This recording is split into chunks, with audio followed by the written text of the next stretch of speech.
اسرائیلی فضائیہ نے ایک بار پھر لبنان پر بڑا حملہ کر دیا۔ دارالحکومت بیروت رات بھر دھماکوں سے گونجتا رہا، کئی عمارتیں بھی تباہ ہو گئیں۔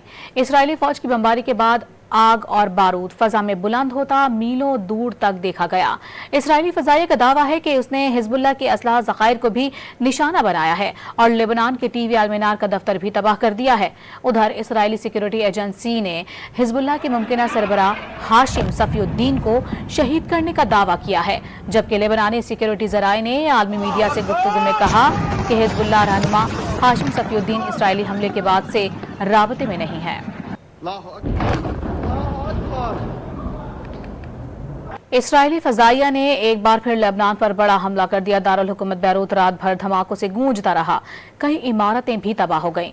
اسرائیلی فوج کی بمباری کے بعد آگ اور بارود فضا میں بلند ہوتا میلوں دور تک دیکھا گیا۔